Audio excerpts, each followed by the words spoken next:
में 2002 का राइट्स हुआ और आप जानते हैं कि वो बहुत ही कमनसीब वाकया पेश हुआ।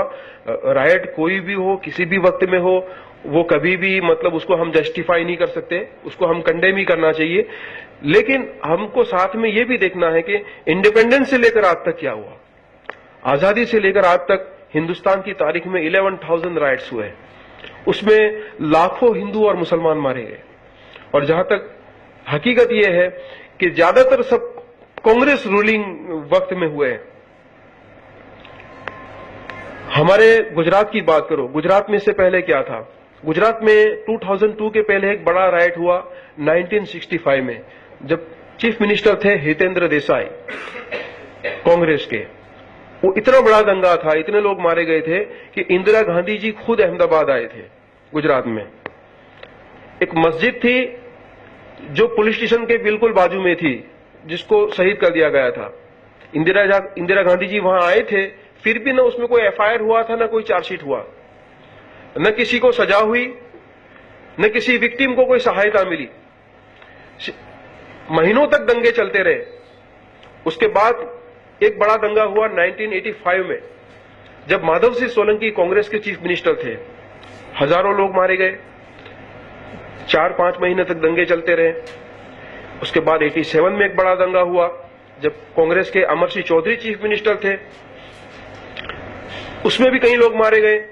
उसके बाद 90 और 92 का राइट तो आपको पता होगा, उसमें भी कांग्रेस के चीमन भाई पटेल चीफ मिनिस्टर थे।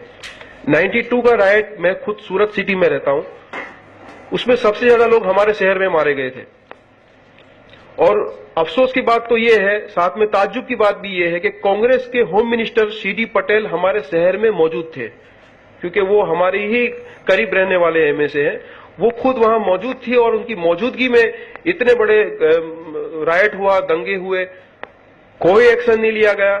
न कोई पुलिस अथॉरिटी पे एक्शन लिए गए, न कोई लॉ एंड ऑर्डर को मेंटेन करने के लिए काम किया गया, न विक्टिम्स को कोई सहायता मिली, न कसूरवारों को सजा मिली। तो मैं ये कहता हूं कि क्या कांग्रेस के लिए कोई वही आई है? क्या कांग्रेस के लिए कोई इल्हाम आया है खुदा की तरफ से कि कांग्रेस के वक्त में या कांग्रेस के राज में जो भी कम्युनल राइट हो, जो भी हिंदू मुसलमान मारे गए जाए, तो कांग्रेस को कोई हिसाब देना नहीं है, जवाब देना नहीं है? आप जानते होंगे कि अभी सलमान खान के पिता सलीम खान ने एक बहुत अच्छा स्टेटमेंट दिया था कि आपको पता है कि मेरठ और मलियाना दंगे हुए थे, उस वक्त चीफ मिनिस्टर कौन था? आपको पता है जमशेदपुर में राइट हुए, भागलपुर में राइट हुए, उस वक्त चीफ मिनिस्टर कौन था?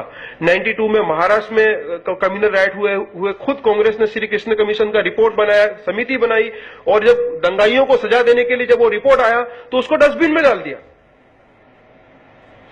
अफसोस कि हमको कांग्रेस के रूलिंग में थाउजेंड्स ऑफ राइट्स हुए हैं, लेकिन हमको किसी एक चीफ मिनिस्टर का नाम भी पता नहीं है। और अगर 2002 का एक नाम ले लो तो फौरन मोदी का नाम साथ में आ जाएगा। इसका मतलब यह हुआ कि हम आह भी करें तो हो जाते हैं बदनाम, और तुम कत्ल भी करो तो चर्चा नहीं होता। इंसाफ जो होता है वो दोनों की तरफ बराबर होना चाहिए। No problem, we are ready to give answer about 2002 riots, but पहले मुझे ये जवाब दो कि 11,000 राइट्स जो तुम्हारे रूलिंग में हुए हैं, और वो मुस्लिम कम्युनिटी के जो इंडिपेंडेंस से लेकर आज तक तुमको वोट्स देते आए, और मुस्लिम्स कम्युनिटी ने कांग्रेस के लिए, सो कॉल्ड सेक्युलर पार्टीज के लिए जो कुर्बानियां दी है, जो सैक्रिफाइस किया है, वो आज तक किसी ने नहीं किया। बदले में मुस्लिम कम्युनिटी को कांग्रेस ने क्या दिया? उनकी सेफ्टी के लिए तो काम नहीं किया, क्या उनके डेवलपमेंट के लिए भी काम किया? ये तो बड़ी ताज्जुब वाली बात हो गई कि जब सच्चर कमेटी का रिपोर्ट आया और जस्टिस राजेंद्र सच्चर जो 7 सभ्यों की बनी हुई समिति थी, उसने 2006 नवंबर में वडाप्रधान मनमोहन सिंह जी को जब वो रिपोर्ट दिया, और वो रिपोर्ट जो खुद यूपीए गवर्नमेंट का, कांग्रेस रूलिंग गवर्नमेंट का बनाया हुआ रिपोर्ट था, वो रिपोर्ट में जब जानकारी आई तो पता चला कि हिंदुस्तान के मुसलमानों में सिर्फ 2% मुस्लिम्स के पास गवर्नमेंट जॉब्स है। 40% मुस्लिम जो है वो स्लम एरिया में रहते हैं, झुपड़पट्टियों में रहते हैं, और जो प्रिजनर्स है उनमें से 40% मुस्लिम्स है। और उससे आगे चलो, सबसे बड़ी दिल दहलाने वाली बात तो यह है कि कांग्रेस रूलिंग स्टेट्स में जेलों में, प्रिजन्स में मुस्लिमों की मेजोरिटी है। तो ये तुमने कैसा शासन किया? वो मजहब के जिस मजहब में इबादत के 10 हिस्से हैं, हदीस शरीफ में फरमाया नबी करीम सल्लल्लाहु अलैहि वसल्लम ने कि इबादत के 10 हिस्से हैं, उसमें से 9 हिस्से हक हलाल की रोजी के हैं। हक हलाल की रोजी के 9 हिस्से हैं और एक हिस्से में बाकी का सब कुछ आ जाता है। हक हलाल और ईमानदारी को इतना सब इंपॉर्टेंस जिस मजहब में दिया गया हो, उस मजहब के लोग मेजोरिटी प्रिजन्स में जाने के लिए मजबूर हो जाए, तो ऐसा तुमने कैसा शासन किया?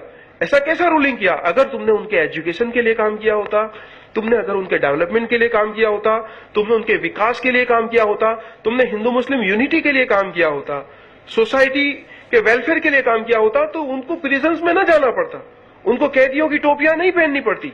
लेकिन तुमने ये जो रोलिंग किया, ये बर्बाद करने का काम किया। आज पोजीशन ये है कि इंडिपेंडेंस से लेकर आज तक ये मुस्लिम समाज का जो बहुमत है, वो कांग्रेस पार्टी के रहने के बावजूद इस मुल्क पर ज्यादातर वक्त 50 साल से ज्यादा शासन कांग्रेस से करने के बावजूद आज मुस्लिम समाज की पोजीशन हिंदुस्तान में शेड्यूल कास्ट और शेड्यूल ट्राइब से भी ज्यादा खराब है, दलित समाज से भी ज्यादा खराब है। तो इसके पीछे कौन जिम्मेदार है? वही है कि जिसने शासन किया है। बीजेपी से तो हम हिसाब इसलिए नहीं मांगते क्योंकि बीजेपी को हमने वोट दिया ही नहीं था। इससे पहले बीजेपी के साथ हम रहे ही नहीं थे। हमने तो जो विश्वास किया था, भरोसा किया था, हमने जो साथ दिया था, वो इनको दिया था। इन्होंने क्या किया, बीजेपी ने क्या किया, वो भी मैं आपको जवाब दूंगा। अब ये नहीं कि मैं पीछे हट रहा हूं, लेकिन मैं उसका ईमानदारी से जवाब दूंगा। मोदी जी जिस वक्त 2002 में चीफ मिनिस्टर बन के आए, उसको भी वक्त को भी देखने की जरूरत है। वो ईमानदारी से कहते हैं कि इससे पहले मैं म्युनिसिपल काउंसिलर भी नहीं रहा, मेरे पास एक्सपीरियंस था ही नहीं कोई ऑफिशियल वर्क का या गवर्नमेंट वर्क का। मैं किसी एक छोटी सी पोस्ट पे भी इससे पहले नहीं रहा हूं। मैंने संगठन में काम किया है, गवर्नमेंट में कभी नहीं काम किया। और जिस वक्त मोदी जी आए थे, कौन थे होम मिनिस्टर? गोवर्धन झड़फिया। आप देखते हैं वो आज ऑपोजिट लॉबी में है, जीपीपी पार्टी में है। और जो मिनिस्ट्री में और जो एडमिनिस्ट्रेशन था, उसमें कुछ लोग ऐसे थे कि जो नहीं चाहते थे कि मोदी जी वहां चीफ मिनिस्टर बने रहें, क्योंकि उनको तो लाके बिठा दिया था। कच्छ में जो अर्थक्वेक आया था और उसके बाद जो धांधलियां हुई और जो एडमिनिस्ट्रेशन में जो प्रॉब्लम आए, उसके लिए उनको लाके डाल दिया। अब ये बताओ कि तुम्हें कहीं का चीफ मिनिस्टर बना दिया जाए, लेकिन वहां के जो की फैक्टर पर जो बैठे हुए लोग अगर आपको फॉलो नहीं कर रहे हैं, आप क्या करोगे? आपकी फौज जो है वही आपके साथ नहीं है, तो वो सरदार क्या करेगा? उन्होंने ईमानदारी से उस वक्त काम किया। उन्होंने महाराष्ट्र की गवर्नमेंट को उसी दिन रिकॉर्ड करा, ये सीट की सुप्रीम कोर्ट के रिपोर्ट में आया है। उन्होंने महाराष्ट्र की गवर्नमेंट के चीफ मिनिस्टर को लिखा कि यहां पुलिस फोर्स भेजो। उन्होंने राजस्थान को भेजा, अतराफ के जितने भी स्टेट्स थे उनको भेजा। मिलिट्री आई तो उसी दिन उन्होंने डिप्लॉय कर दिया। 4 दिन में राइट कंट्रोल हो गए, सिर्फ 4 दिन में। इससे पहले गुजरात की हिस्ट्री थी कि 1965 हो, 85 हो, 87 हो, 90 हो, 92 के राइट्स हो, 3 महीने 4 महीने तक दंगे नहीं रुकते थे। और गुजरात में तो कोई साल ही ऐसा नहीं होता था कि दंगे से खाली गया हो। और आज भी अभी मैंने देखा कि 400 से ज्यादा दंगे तो अभी यूपी के इस नेक्स्ट सेशन में हो गए। आज गुजरात में देखो 11 साल से कर्फ्यूलेस है, not a single right at any place. जब से मोदी जी का फुल एडमिनिस्ट्रेशन है गुजरात में, जब उनका फुल कंट्रोल आ गया और उन्होंने मिनिस्ट्री में, उन्होंने एडमिनिस्ट्रेशन में, उन्होंने सरकार में जो अच्छे और ईमानदार लोगों को पूरा वहां पे काबिज कर दिया, तो आज पोजीशन है ये है गुजरात में कि एक भी दंगा नहीं है। आज गुजरात में हम फख्र के साथ कह सकते हैं कि किसी भी हिंदू रीजियन में रात को 2 बजे कोई मुस्लिम लड़की अकेले घूम सकती है और किसी भी मुस्लिम रीजियन में हिंदू लड़की जा सकती है। आज हिंदू मुस्लिम एकता और सद्भावना का इतना अच्छा माहौल गुजरात में है कि हिंदू और मुस्लिम बिजनेस पार्टनरशिप कर रहे हैं। आज तुम देखो मुस्लिमों का जो वहां डेवलपमेंट हुआ है, ये कहते हैं कि भाई वो ऐसे के वैसे नहीं होता। बोले वो तो गुजरात के मुस्लिम्स के एफर्ट है। बोले अभी एक नेता ने कांग्रेस के ये कहा कि भाई वो तो खुदा के फजले से हुआ है। बेशक खुदा की ईश्वर की मर्जी के बिना तो कुछ होता ही नहीं, लेकिन क्या जो शासन करता है उनकी जिम्मेदारी नहीं बनती? आज एक जो छोटा सा पौधा है, उसको अगर हम दरख्त बनाना हो तो उसके लिए अच्छा पानी देना पड़ता है, उसको खाद देना पड़ता है, सूरज की रोशनी चाहिए, हवा चाहिए, ऑक्सीजन चाहिए, सब कुछ चाहिए उसको। उसके बिना तो वो नहीं होता। ये एक वसीले वास्ते जरिए अल्लाह ने बनाए। तो तुम अगर शासक हो तो तुम्हारा फर्ज बनता है, तुम्हारी जिम्मेदारी बनती है कि तुम ईमानदारी से काम करो। आपको जानकर बहुत खुशी होगी कि सच्चर कमेटी के रिपोर्ट ने तो यह कहा था कि हिंदुस्तान के मुसलमान के पास एवरेज 2% गवर्नमेंट जॉब है। आज अभी सेंट्रल गवर्नमेंट के डेटा के मुताबिक गुजरात में 9% मुस्लिम पॉपुलेशन है। गुजरात में पॉपुलेशन 9% है और 9% के पास गवर्नमेंट जॉब है। सबसे highest percentage wise government job अगर किसी स्टेट गवर्नमेंट ने दिए है तो वो मोदी गवर्नमेंट ने दिए मुस्लिम्स को रोजगारी में। और आप सब सारे एजुकेशन फील्ड में से आते हो तो आप समझ सकते हो कि किसी भी कम्युनिटी का, किसी भी समाज को अगर विकास करना है तो उसके लिए रोजगारी जरूरी है। और गवर्नमेंट में जब तक तुम उनको जॉब्स नहीं दोगे तब तक उनका विकास नहीं होगा। तो मैं कांग्रेस से ये सवाल करता हूं कि तुम एक तो स्टेट हमें बताओ तुम्हारा कि जहां तुमने 9% गवर्नमेंट जॉब दिए हो, 10% दिए हो या पॉपुलेशन के वाइज में दिया हो। नहीं। अच्छा, जस्टिस राजेंद्र सच्चर ने यह भी सिफारिश में लिखा था कि कम्युनल राइट्स को कंट्रोल करने के लिए पुलिस डिपार्टमेंट में मुसलमानों की भर्ती करनी चाहिए। अगर मुसलमानों की भी तादाद पुलिस डिपार्टमेंट में होगी तो उससे भी कम्युनल राइट्स को कंट्रोल करने में एक बहुत आसानी होगी, बैलेंस होगा। अच्छा, ताज्जुब की बात यह है कि इस बात पर कांग्रेस या सो कॉल्ड जितनी भी सेक्युलर पार्टीज हैं, किसी ने इस पर अमल नहीं किया। आप इंटरनेट पे जाओ, सर्च करो टाइम्स ऑफ इंडिया की वेबसाइट पे। टाइम्स ऑफ इंडिया ने 2012 में अभी गृह मंत्रालय में आरटीआई किया। आरटीआई तो आप जानते हैं, आरटीआई में कोई गलत इंफॉर्मेशन नहीं आती, सेंट्रल गवर्नमेंट में, होम मिनिस्ट्री में, कि कौन से स्टेट में पुलिस डिपार्टमेंट में मुस्लिम्स कितने परसेंटेज है, इसका डेटा चाहिए हमें। आपको ताज्जुब होगा कि कुछ कांग्रेस के स्टेट्स तो ऐसे हैं कि जिन्होंने इंफॉर्मेशन देने से ही इनकार कर दिया। और जहां है तो कहीं 3% है, 3% है, कहीं 4% है। गुजरात ही एक ऐसा स्टेट है कि जहां पॉपुलेशन 9% है और पुलिस डिपार्टमेंट में मुस्लिम्स 10.6% है। यानी उसके परसेंटेज ऑफ पॉपुलेशन से भी ज्यादा percentage of in police department ज्यादा है। 47,000 पुलिसकर्मी गुजरात में है, उसमें 5,000 प्लस मुस्लिम्स। और फिर भी ये कहते हैं कि गुजरात की मोदी गवर्नमेंट ये एंटी मुस्लिम है। भाई, एंटी मुस्लिम किस फैक्टर में, ये तो हमें बताओ। रोजगारी में गुजरात मुस्लिम्स को हाईएस्ट रोजगारी दे रहा है, पुलिस डिपार्टमेंट में हाईएस्ट मुस्लिम्स गुजरात में है, एजुकेशन में 73.5% लिटरेसी है मुस्लिम्स में। गुजरात के हिंदुओं में लिटरेसी 68% है, जब से 5.5% ज्यादा लिटरेसी यानी 73.5% लिटरेसी मुस्लिम्स के अंदर गुजरात में है।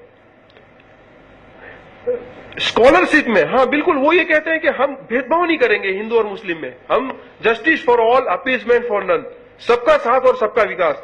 तुम सिर्फ कांग्रेस का क्या रहा अभी तक का कि मुस्लिम्स को खुश करने के लिए, लुभाने के लिए कोई योजना बना दो बस, और योजना ऐसी हो कि जो भड़काने वाली हो और ऐसा लगे कि वो हमारे लिए कुछ बहुत हो रहा है। ग्राउंड पे जाके देखो तो कुछ भी नहीं होगा। वजाहत हुसैन जो नेशनल माइनॉरिटी के हेड है, जो यूपीए गवर्नमेंट के है, वो अभी हमारे अहमदाबाद में आए थे।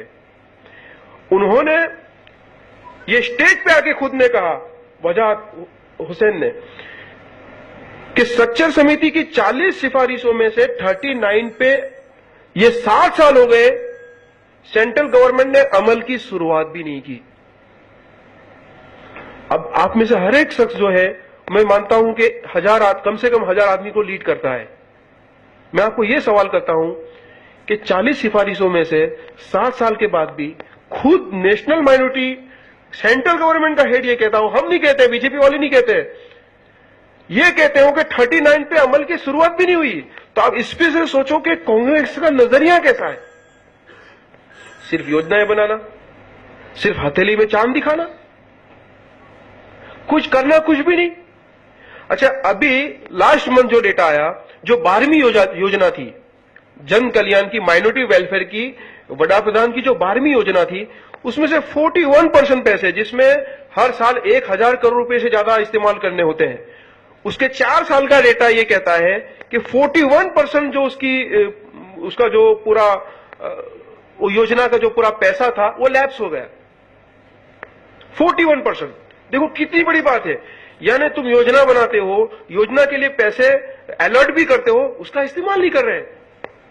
और तुम्हारे सेंट्रल गवर्नमेंट में जो भी लीडर बैठे हुए हो वो क्या कर रहे हैं, उसका इस्तेमाल नहीं हो रहा है।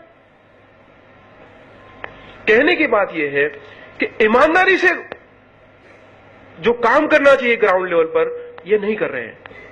सच्चर कमेटी ने तो दूध का दूध और पानी का पानी कर दिया कि आज तक इन्होंने क्या किया था, वक्फ प्रॉपर्टीज के बारे में जो धांधलियां की, सारी चीजें जो आज तक इन्होंने की। और एक तरफ ये देखो, रोजगारी में देखो, गवर्नमेंट में देखो, पीस में देखो, सद्भावना में देखो कि कौन सी सरकार अच्छा काम कर रही है।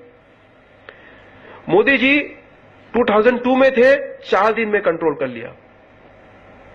और आपको मुझे तो जान के अभी यहां पता चला कि यहां के एक बड़े स्कॉलर, मुस्लिम स्कॉलर थे, उनको एक दीनी वक्त की मकसद से, उनको इस्लामी मकसद से उनको काम करना था, तो फौरन गुजरात में उन्होंने 5 एकड़ लैंड दे दिया उनको कि लो और ये वेलफेयर के लिए काम करो। कहने की बात यह है कि हमें कुछ नेताओं का भला हो जाए, कुछ 2-4 को मिनिस्टर बना दिया, 2-4 को सांसद बना दिया, उससे हमारी मुस्लिम कम्युनिटी का भला नहीं होने वाला, उससे गरीबों का भला नहीं होने वाला, हमारे बच्चों का फ्यूचर उससे नहीं बनेगा। क्या हम ये चाहते हैं कि कुछ मेरे जैसे 2-4 लोगों का भला हो गया, हम बड़े हो गए, हम रेड लाइट में घूमते हो गए, हमको बंगला मिल गया, बस खत्म हो गई बात? ऐसा तो आजादी से हो रहा है। आज इंडिपेंडेंस से आज तक मुसलमानों के साथ यही हुआ है। चंद नेताओं को खरीद लिया, उनका भला कर दिया, खत्म। लेकिन मेरे समाज के गरीबों का भला कब होगा, मेरे बच्चों के फ्यूचर का कब होगा? जब तक तुम ईमानदारी से काम नहीं करोगे। हमें नहीं चाहिए मिनिस्ट्री ऐसी, हमें नहीं चाहिए सांसद, हमें नहीं चाहिए एमएलएज, हमें यह चाहिए कि ईमानदारी के साथ हमारे गरीबों का काम करे, यतीमों का काम करे, हमारे एजुकेशन के लिए काम करो, हमारे डेवलपमेंट के लिए काम करो, उनको रोजगार ही दो। समाज के गरीबों का भला होगा, लाखों का, करोड़ों का भला होगा, तब समाज की तरक्की होगी। 2-4 नेताओं की तरक्की से समाज की तरक्की नहीं होने वाली। और हमें रिसर्च करना पड़ेगा ईमानदारी से। आज तक सच्चर कमेटी को पढ़ना पड़ेगा, जो उनका खुद का रिपोर्ट है। अभी सेंट्रल गवर्नमेंट के डेटा को पढ़ना पड़ेगा। क्या हमने कभी सोचा कि जो योजनाएं कांग्रेस ने बनाई, यूपीए गवर्नमेंट ने बनाई, क्या उसको इंप्लीमेंटेशन किया उन्होंने? नहीं किया। मुझे अभी एक अनवारुल हक साहब थे दिल्ली के, जो अनवारुल हक साहब दिल्ली के हैं, कि जो मीडिया से बहुत अच्छी पर्सनालिटी है, मतलब वो कोई पॉलिटिकल नहीं। उन्होंने मुझे कहा कि तुम कोई भी योजना देख लो, मौलाना आजाद फाउंडेशन के लिए भी जो उन्होंने अलर्ट किए हैं, उसको भी इस्तेमाल नहीं किया। कहने की बात यह है कि आज भी रवैया, सच्चर कमेटी के रिपोर्ट के बाद भी कांग्रेस का ग्राउंड लेवल पे काम करने का जो रवैया है वो चेंज नहीं हुआ है। 2G स्कैम देखो, कोलसा कौभांड देखो, आदर्श कौभांड देखो। 2 लाख करोड़, एक स्कैम तुम्हारा 2 लाख करोड़ रुपए का। 2 लाख करोड़ किसे कहते हैं? मुझे तो 2 लाख करोड़ का कोई इमेजिनेशन भी नहीं था। तो मैंने एक फाइनेंस डिपार्टमेंट को व्यक्ति को पूछा कि 2 लाख करोड़ कब होते हैं। उसने कहा कि 200 ट्रकें, जो फुल ट्रक होती है, 200 ट्रकें भर के 1-1 हजार रुपए की नोट को फुल लोड करो। 1000 रुपीज की एक नोट होती है, ऐसी 200 ट्रकें फुल लोड करो तो 2 लाख करोड़ होते हैं। मैंने बोला हाँ, इतने सारी ट्रकें खा गए फिर भी डकार नहीं ली। उसमें बाकी थे तो वो कोयला स्कैम में खा गए। कहने की बात यह है कि जो भी मिनिस्ट्री में बैठा है वो लूटने के लिए बैठा है। अभी ये गे रिलेशंस के बारे में जो अभी कांग्रेस के लीडर्स के जो आए, देखो सुप्रीम कोर्ट ने कहा कि भाई अपराध है, सजाती है संबंध। हम खास तौर पे इस्लामिक संस्कृति, हिंदू संस्कृति या क्रिश्चियन संस्कृति, जो भी मजहबी है, धार्मिक संस्कृतियां इसके खिलाफ है, क्योंकि ये चीजें तो जानवरों में भी नहीं होती, जानवरों में भी नहीं होती ये चीजें। तो उसको कांग्रेस के लीडर्स सोनिया जी, राहुल जी कह रहे हैं कि नहीं, इसके लिए नया रूल बनाना चाहिए। अरे हम तो जानते हैं कि लूत अलैहिस्सलाम की पूरी कौम उसके लिए तबाह हो गई, बर्बाद हो गई है। जो अच्छा जानवरों में नहीं है, तो कांग्रेस के एक लीडर ने कहा कि बिल्कुल किसी जानवर में नहीं है, लेकिन एक ऑक्टोपस नाम की प्रजाति बोले उसके अंदर ये चीज देखने में आती है। ये अभी ऑक्टोपस से नसीहत लेंगे, बोलो कहने की बात यह है कि ये संस्कृति को कोलैप्स करने रहे हैं, ये मुल्क को कोलैप्स कर रहे हैं, बर्बाद कर रहे हैं, कम्युनिटीज को बर्बाद कर रहे हैं। कभी रिफॉर्म्स के लिए काम नहीं किया। मैं आपको बताता हूं, इससे पहले राइड होते थे हमारे एरिया में, हम कांग्रेस के नेताओं को बुलाते थे। मैं ये आज डंके की चोट पर उनके नाम के साथ आपको कह सकता हूं कि मैंने ये कांग्रेस मुस्लिम लीडर को फोन किया था, मैंने ये हिंदू लीडर को फोन किया था। उनका जवाब ये होता था, हम आएंगे तो प्रॉब्लम और बढ़ जाएंगे। तो मैंने बोला, आप एसी में आराम कीजिए, यहां पब्लिक परेशान होगी। तुम हमारे विकास के लिए काम न करो, हमारी रोजगारी के लिए काम न करो, और जब हम पे जख्म लगे तो तुम मलहम लगाने भी ना आओ, और फिर हम तुम्हारे पीछे कुर्बान होते रहे। ये बिल्कुल बेवफाई वाली बात है। और मैं कहता हूं कि ऐसे बेवफा दोस्तों से, दोस्त तो नहीं कह सकते, दोस्त भी नहीं कह सकते। और भड़काया जा रहा है मोदी जी के बारे में, मोदी जी ये कर डालेंगे, मोदी जी वो कर डालेंगे। मोदी जी को मैं बहुत अच्छी तरीके से जानता हूं, मोदी जी के परिवार को जानता हूं। आज भी मोदी जी का परिवार वहां जाके ये नहीं कह सकता कि मैं किसी गवर्नमेंट डिपार्टमेंट में कि मैं मोदी जी का भाई हूं या मैं मोदी जी की बहन हूं। वो ईमानदारी से वहां काम हो रहा है। 40 साल पहले जिस पुराने मकान में रहते था उनका परिवार, उनकी मां, उनके अपने बच्चे वगैरह तो कोई है नहीं कि जिसके लिए कुछ छोड़ के जाना है, दामाद वगैरह के लिए, जो आजकल होता है, यही होता है। चीफ मिनिस्टर ज्यादा तो उनके परिवार वालों का टॉर्चिंग ज्यादा होता। बिल्कुल नहीं। उसी पुराने मकान में आज रह रहे हैं वो, उनके भाई, उनके बहन। आदमी करप्शन क्यों करेगा? परिवार के लिए करेगा। अब उनकी अपनी फैमिली नहीं है, अब जो है भाई है, मां है, बहन है, तुम उनकी हालत जाके तुम देख सकते हो, खुला है कि वो किस मकान में रहते हैं, किस हालत में रहते हैं। एक रूम किचन के घर में रहते हैं वो आज भी। चीफ मिनिस्टर, जो समृद्ध एक स्टेट गुजरात जैसा का चीफ मिनिस्टर, आज भी इतनी ईमानदारी के साथ उसका परिवार रह रहा हो। और हमें जरूरत है एक ऐसे ईमानदार की। हमारा गुजरात का एडमिनिस्ट्रेशन, जब तक प्रजा का विकास तब तक नहीं होगा जबकि जो वहीवट तंत्र में जो धांधलियां है, जो एडमिनिस्ट्रेशन में जो करप्शन है और जो कामचोर लोग बैठे हुए हैं, उनको ठीक न किया जाए। मुझे पूरी उम्मीद है कि इंशाअल्लाह अगर मोदी जी प्राइम मिनिस्टर बनते हैं तो जिस तरीके से गुजरात के एडमिनिस्ट्रेशन को, वहीवट तंत्र को उन्होंने ठीक कर दिया, पूरा हिंदुस्तान का जो एडमिनिस्ट्रेशन है और जो वहीवट तंत्र है वो ठीक हो जाएगा। और हमें ऐसे ही ईमानदार व्यक्ति की जरूरत है कि जो हर कम्युनिटी के लिए, हमें ये नहीं चाहिए कि भाई हमारे कुछ मजहबी तौर पे काम कर लो। विविधता में एकता हमारा कॉन्स्टिट्यूशन है। मुसलमान मुसलमान रहे, हिंदू हिंदू रहे, ला इकराह फिद्दीन। कुरान ने भी कह दिया किसी भी साथ मजहब में किसी के साथ जबरदस्ती मत करो। पॉलिटिकल प्लेटफॉर्म है, ये मजहबी कामों के लिए नहीं है, ये सोशल वेलफेयर के लिए, जन कल्याण का काम होना चाहिए, गरीबों के विकास का काम होना चाहिए। बस हमें वो चाहिए।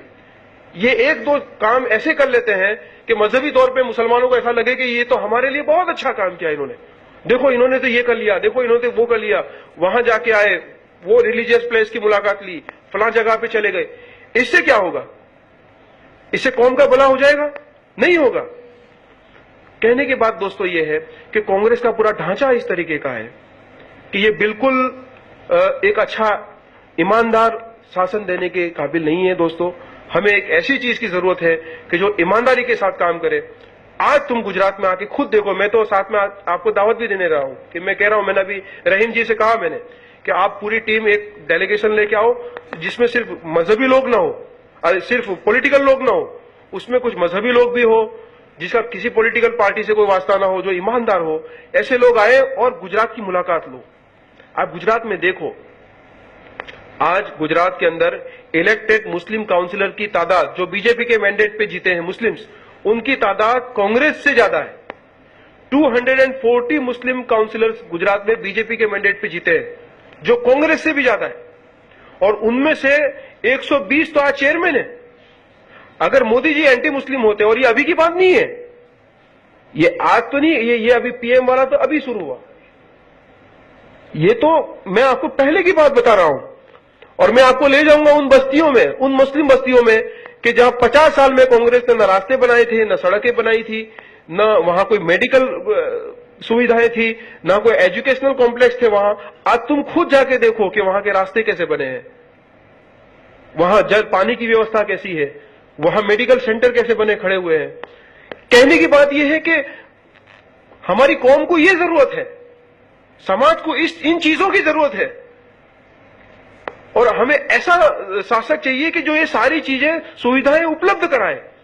सिर्फ नेताओं के, 2-4 नेताओं के भला कर देने वाले की जरूरत नहीं है हमें।